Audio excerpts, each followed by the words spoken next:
பேசாம ஃபாரின் போலான் இருக்கேன்னு சும்மா சாதாரணமா சொன்னாலும் அது அவ்வளோ ஈஸி கிடையாதுல்ல.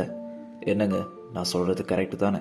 இந்த ஊரை, இந்த வீடை, கூட பிறந்தவங்கள, அம்மா அப்பா சொந்தம் பந்தம்னு நம்ம இத்தனை நாள் பழகுன அத்தனையும் விட்டு விலகி எங்கேயோ கண்ணுக்கு தெரியாத ஒரு நாட்டில், ஏதோ ஒரு ஊர்ல, ஏதோ ஒரு இடத்துல யார் யாரோ சொல்ற வேலையெல்லாம் பண்ணிட்டு மனசுல நிம்மதி இல்லாம தூக்கம் இல்லாம தனியா நின்று தவிக்கிற ஃபாரின் வாழ்க்கை இதானாக நமக்கு வேணும்?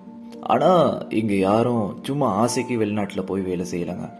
ஊர்ல 3 வேளை அம்மா கையில சாப்பாடு, நினைச்ச மாதிரி தூங்கி தம்பி தங்கச்சிங்களை சீண்டி வம்பிழுத்து விளையாடி அப்படியே ஜாலியா போயிட்டு இருந்த இந்த வாழ்க்கை கண்ணை கட்டி காட்டுல விட்ட மாதிரி போயிடுச்சுல்ல.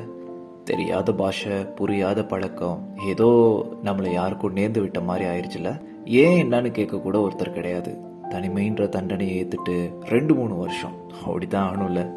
எப்படா விடியும், கான்ட்ராக்ட் முடியும்னு தினம் யோசிக்கிற ராத்திரி கூட ரொம்ப நீளமா இருக்குன்ற கொடுமை சொல்லி புரிய வைக்க முடியாதுல்ல. திரும்ப ஊருக்கே போயிடுவோமான்னு நினைக்க பண்ற கொடுமையான மனநிலையில சிஜி நம்ம அம்மா அப்பா குடும்பமே நம்மள நம்பி இருக்கு, நினைச்ச மாதிரி ஒரு 10 ரூபா அதிகமா சேர்த்தா வீட்டுல பட்டினி தொடக்கலான்னு ஆறுதல் படுத்திக்க வேண்டியதுதாங்க. ஆசையா இருக்குல்ல வீடியோ காலில் அவங்க பேசுகிறப்போ மொத்த குடும்பமும் போட்டி போட்டு ஆசையாக பேசிட்டு நல்லா இருக்கியா சாப்பிட்டியான்னு அக்கறையாக பேசுவாங்கல்ல. என்ன கட் பண்ணதும் 10 நிமிஷம் மனசு உடஞ்சி கொட்டிடும், கண்ணெல்லாம் கலங்கி போயிடும்.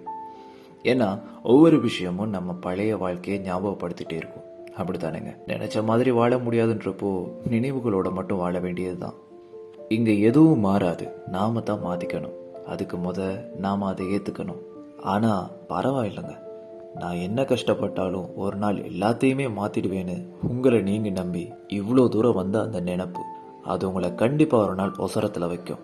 அப்போ ஒவ்வொரு வழியும் ஒவ்வொரு கதைகள் பேசும்.